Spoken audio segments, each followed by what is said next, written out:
Françaises, Français, à l'issue d'une longue confrontation démocratique, vous avez choisi de m'accorder votre confiance. Je tiens à vous exprimer ma profonde gratitude. C'est un grand honneur. J'adresse aux nations du monde et au futur gouvernement mondial ce salut fraternel. Je ne vous oublierai pas. C'est bon la régie, on peut y aller? J'ai plus rien. Bonjour, bonsoir mesdames, messieurs, mesdemoiselles qui savaient lire entre les lignes. Quel merveilleux discours d'investiture et de remerciements graves et solennels d'Emmanuel Macron à ses soutiens. Et quelle marche, tu as raison la régie, à destination de celles et ceux qui l'ont fait élire. On ne parle évidemment pas des électeurs, hein, j'espère que vous l'avez aussi bien compris que nous. Le peuple. Évidemment qu'on s'en fout, surtout quand on s'adresse, comme il l'a si bien fait, au sommet de sa pyramide, qui plus est celle du Louvre. Ah oui, quelle célébration, quel poète, le jeune homme Macron, le frère. D'ailleurs, j'aimerais profiter de ce moment tout aussi solennel, et ce sera notre mot de la fin, pour exprimer ma parfaite considération au peuple de France, à ses chômeurs, ses ouvriers et ses smicards. Et petit conseil gratos au passage, on a du cœur à le moyen de l'info, jetez vos téléviseurs. Est-ce que vous avez idée à quel point ça vous a rendu débile et servile en même temps? Toujours pas. Ah oui, alors là, vive la République, vive la démocratie, que Dieu nous en préserve chez nous. Walmouhim, dans l'actualité cette semaine, nous parlerons surtout d'une autre élection, celle des législatives algériennes. Quel razzia encore, les partis bouteflika ont fait sur la concurrence. Ils ont même eu la majorité absolue au Parlement. Ah oui, c'est un autre niveau de démocratie, un totalitaire. Blahia blahchma. Suite à quoi, évidemment, nous reviendrons sur l'hypothèse bien réelle, grâce à Dieu, alhamdoulilah, d'un Sahara officiellement marocain avec le soutien de l'administration Trump et du Conseil de sécurité de l'ONU. Ah oui, c'est ce mandat où jamais, à mon avis, la résolution du conflit, hein, mais ce n'est là que mon avis. Et puis nous terminerons en parlant création de richesses et accessoirement d'emplois locaux en compagnie de Moulay Hafid Alami, notre ministre, assurance tout risque de l'industrie. C'est tout pour le programme, à une ou deux claques près sur la fesse droite. Nous sommes le jeudi 11 mai 2017. Bienvenue à l'Elysée, frère Macron. Ici, c'est le moyen de l'info.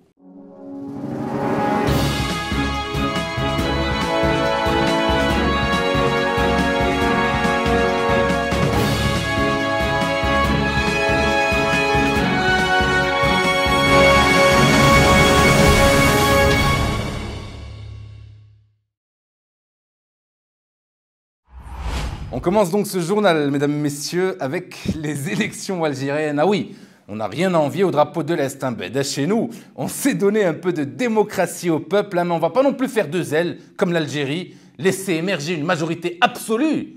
Ah, ça n'arrivera jamais chez nous, hein, ne serait-ce que pour le bien du peuple d'abord, de l'industrie, de l'économie, du tourisme, et pour le bien aussi des femmes, hein, sans oublier, et des populations minoritaires. Par contre, l'Algérie... Ah, ils ont peur de rien. Sur 462 sièges, ils auraient donné leur voix, j'utilise le conditionnel hein, puisque cette information reste à vérifier, à 261 députés proches du pouvoir, l'alliance FLN-RND, 164 sièges pour le Front de Libération Nationale, 97 pour le Rassemblement National Démocratique. Comme si chez nous, le PAM et le RNI raflaient la mise, vous imaginez? Ah, c'est de la préhistoire. Alors, petit lot de consolation, leurs islamistes arrivent troisième, hein, le MDP avec quand même 33 sièges sur 462.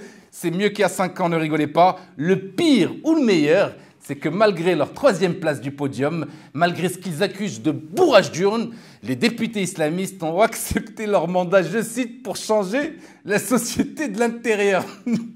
Ah oui, Benkiren, qui après son éviction a préféré démissionner de son siège de député, devrait s'en inspirer. Fait divers, la justice marocaine a rendu son verdict avant appel dans l'affaire Hamza Drhem Ould El Fchouch. Il écope Mskin de 2 ans de prison ferme, comme on l'a prédit précédemment, presque autant que certains pédophiles étrangers, plus 20 000 dirhams d'amende. Ah oui, les boîtes de nuit Baptiste sont en deuil, 20 000 dirhams, c'était le chiffre d'affaires d'un seul vendredi, avec évidemment une table bien placée. Continue ce journal, mesdames, messieurs, en compagnie de Donald J. Trump. Ah, on rigole moins maintenant qu'il est de notre côté, le président américain, dans le règlement du conflit sahraoui. On fait moins les outrés scandalisés de la cause féminine sur les réseaux sociaux. C'est seulement quand ça vous arrange. Subhanallah al-Adim. Et pour cause, je vous donne raison. La loi de finances américaine datée du 5 mai 2017 renouvelle ses aides au Royaume du Maroc applicables, je cite, jusqu'à son Sahara.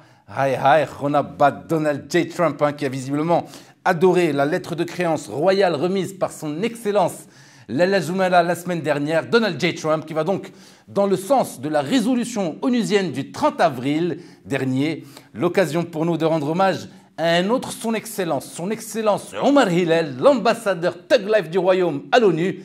Ah non, évitez le monde maintenant de provoquer notre saadat locale, c'est à vos risques et périls. D'ailleurs, à tous les diplomates marocains et ambassadeurs à travers le Royaume, je sais qu'il y en a pas mal qui nous regardent. Ah oui, prenez-y de la graine. Voici désormais le style à adopter à toutes celles et ceux qui attaquent l'intégrité du Royaume. Exemple 1, Bahamid Magneto, l'ambassadeur onusien du Venezuela a osé traiter le Royaume de colon sur ses propres terres en faisant allusion quand au Sahara soudain, marocain. Au moins au Sahara marocain, les hommes et les femmes et les enfants mangent à leur faim. Or, ce qui se passe actuellement au Venezuela, la flagrance d'un régime et surtout d'une diplomatie et d'un ambassadeur qui, au moment où son peuple ne trouve pas de médicaments pour se soigner, ni d'aliments pour se nourrir, lui, il se permet de se balader dans ses 2 jets privés à travers les États-Unis et à travers les pays des Caraïbes. Ah, si les Lions de l'Atlas pouvaient mettre autant d'agressivité lorsqu'ils sont attaqués par l'équipe adverse, ça nous enverrait au mondial. Exemple de Magneto Bahamid. Magneto, on se réveille. Voilà. Un journaliste algérien faisait état des manifestations dans le Rif, parlant même, je cite, d'indépendantistes rifins. Qu'est-ce que je pense? Quand soudain, Tout simplement, au Maroc, il y a une démocratie. La différence entre le Rif et les Kabyles, au Ghardaya, c'est que dans les Kabyles et à Ghardaya, les morts et les disparus se comptent par centaines. Au Maroc, on n'a pas de morts. On a la liberté d'expression, on a la liberté d'expression, on a la liberté de mouvement, on a la liberté de rassemblement. ah oui, son Excellence, l'ambassadeur et moi-même sommes la preuve par alif plus b que la liberté d'expression dans le cadre de la Constitution et de la loi marocaine, c'est-à-dire dans la joie et la bonne humeur, ça peut passer. Et enfin, un journaliste américain pose une énième question à son hyper-excellence l'ambassadeur Hillel au sujet, je cite, du droit légitime du Polisario à jouir librement de sa terre. Fin de citation. Quand soudain, 225 questions that you put on Morocco in 1 year.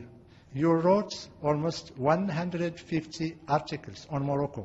You are free. You never put any question on Polisario. You have never put any question on Algeria. Now that everybody knows which kind of journalist you are. No, sorry. So let me, you ask me. Si Omar Sy Hillel, votre Excellence, si jamais vous êtes de passage au Maroc pour quelques jours de congé et de Hammam Sona Massage naturellement, vous nous ferez un grand honneur, Sy Hillel, de nous accorder une interview exclusive pour l'invité politique. On poursuit, mesdames, messieurs, avec cette merveilleuse nouvelle pour notre ministre des Droits de l'Homme, pas encore ceux de ces 2 femmes malheureusement, un ministre qui a fort à faire puisque selon un rapport fracassant de l'ONU, 62% des hommes marocains pensent que c'est de leur devoir de soumettre la femme hachakoum à la violence conjugale, et c'est pas fini. Plus de la moitié des femmes mariées approuvent, je cite, cette position. Ah oui, ce rapport, femme soumise à son maître mari, à quelques fessées près, je dis, c'est digne de film de genre, interdit au moins de 18 ans naturellement. Je pense évidemment au film BDSM. On termine ce journal, mesdames, messieurs, avec malheureusement une nouvelle fessée, cette fois-ci sur la fesse du marché de l'emploi local. Excusez-moi d'avance, mais comment voulez-vous qu'on crée plus de 150 000 postes par an, indispensables dans la lutte contre notre chômage local, si la commission des investissements... Elle est où la caméra à la régie? Ah, elle est là. Si la commission des investissements Ssil Firdaous, secrétaire d'État chargé de l'investissement auprès de Moulay Hafid El Alami, ministre de l'Industrie Ssil Alami, si la commission des investissements Ssil Firdaous finance 51 projets pour 67 milliards de dirhams d'investissement, créant à peine 6500 emplois au total, soit une création d'emplois pour 10 millions de dirhams investis, il n'y a pas grand monde qui gagne dans l'affaire, à mon avis. Bon, en même temps, vous me direz, un point pour vous, Ssil Firdaous. Si on devait créer 100 postes pour chaque million de dirhams investis, avec le niveau de formation locale, ah oui, on risque effectivement de faire faillite assez rapidement. Une fois qu'on a marre, prend la défense. Oui, président. Pardon, vous êtes en double appel avec qui? Ah non, vous êtes sérieux, Saadet? Ah, c'est un ami de promotion à vous. Ah oui, j'ai failli avoir une crise cardiaque en plein direct, président. Ah oui, dites-lui qu'on est là pour déconner, pour créer de l'emploi. On en est à un poste créé pour 200 000 dirhams investis. Dites-le lui, président. Ah, pour combien de temps on va créer de l'emploi? Quelle excellente question, excellence. Alors là, soumission de création de valeur. À vous, Saadet. D'ailleurs, à vous deux. Ah, il rit. Eh bien, Fax, c'est lui, notre modèle économique. Voilà, merci infiniment de nous avoir suivis jusqu'au bout de ce numéro un peu spécial. Vous l'avez compris, allez à Mirbati, Kazaoui, jouir du Festival Masna. La programmation y est exceptionnelle entre art visuel, bande dessinée et soirée électro. Bravo aux organisateurs, quelle programmation géniale. Et enfin, pour préparer bien notre programmation ramdanesque, une programmation digne de ce nom pour l'ensemble des programmes d'Elmachem TV, il y en aura un paquet de Inch'Allah. Et aussi, eh bien, pour préparer le nouveau format de l'Mouhim de l'info, je ne vous en dis pas plus, mesdames, messieurs. Je vous donne rendez-vous à partir du 25 ou vendredi 26 mai prochain pour une tonne de nouvelles capsules, Inch'Allah Rahman Rahim, Bleu Alina, de l'Mouhim de l'info.